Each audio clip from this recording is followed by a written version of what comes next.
السلام علیکم سبھی کو میرے پیارے دوستوں۔ روایت میں آتا ہے کہ ایک نوجوان مسافر دور دراز کے علاقے سے سفر کرتا ہوا مدینہ منورہ پہنچا۔ اس کے چہرے پر نور تھا، اس کی آنکھوں میں خوف خدا تھا اور اس کے دل میں عشق رسول بھرا ہوا تھا۔ جیسے ہی وہ مدینہ پہنچا، وہ سیدھے محمد صلی اللہ علیہ وسلم کے روضہ اقدس کے پاس حاضر ہوا۔ وہاں کھڑے ہو کر اس نے ادب کے ساتھ سلام پیش کیا، السلام علیک یا رسول اللہ، اور پھر اس کی آنکھوں سے آنسو بہنے لگے۔ وہ دیر تک وہیں کھڑا رہا، درود شریف پڑھتا رہا اور اللہ تعالیٰ سے دعا کرتا رہا۔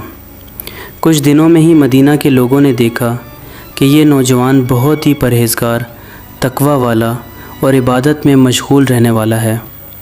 وہ اکثر راتوں کو اٹھ کر تہجد کی نماز پڑھتا اور دن میں قرآن کریم کی تلاوت کرتا۔ ایک دن عمر ابن الخطاب رضی اللہ تعالیٰ عنہ کی نظر اس نوجوان پر پڑی۔ انہوں نے دیکھا کہ یہ شخص مسجد میں بڑی خاموشی اور خلوص کے ساتھ عبادت کر رہا ہے۔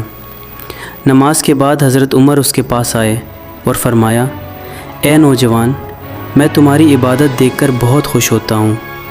تم مسافر ہو، اگر تمہیں کسی چیز کی ضرورت ہو تو مجھے ضرور بتانا۔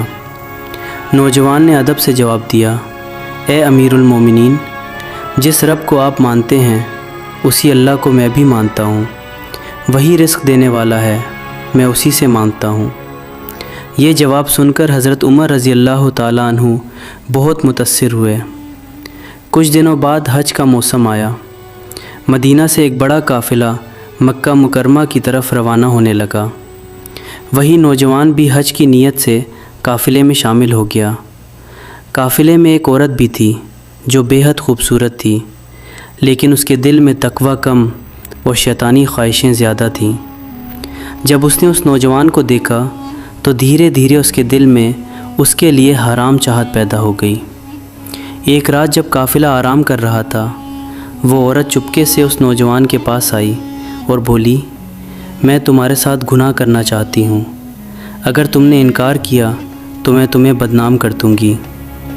نوجوان کانپ اٹھا۔ اس نے کہا، اللہ سے ڈر، ہم حج کے سفر میں ہیں اور تو مجھے حرام کی طرف بلا رہی ہے۔ لیکن وہ عورت غصے میں چلی گئی۔ رات کے اندھیرے میں اس نے ایک اشرفیوں کی تھیلی اس نوجوان کے سامان میں رکھ دی۔ صبح ہوتے ہی وہ زور زور سے رونے لگی، میری اشرفیاں چوری ہو گئیں۔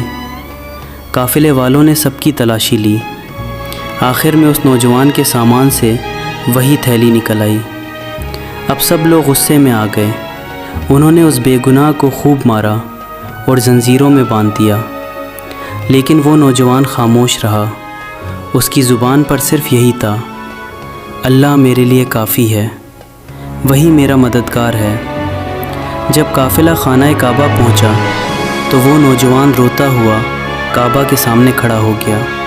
اس نے دعا کی، اے اللہ، تو جانتا ہے کہ میں بے گناہ ہوں، اگر میں نے سچ میں گناہ نہیں کیا تو میری بے گناہی کو ظاہر کر دے۔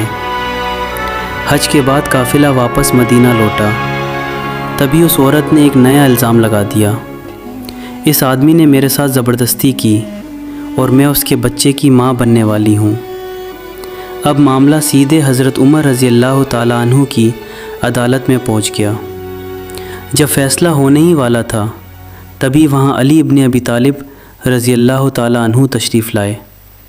انہوں نے اس عورت سے سوال کرنا شروع کیا، سچ بتا، کیا تو نے پہلے اس نوجوان کو گناہ کی دعوت نہیں دی تھی؟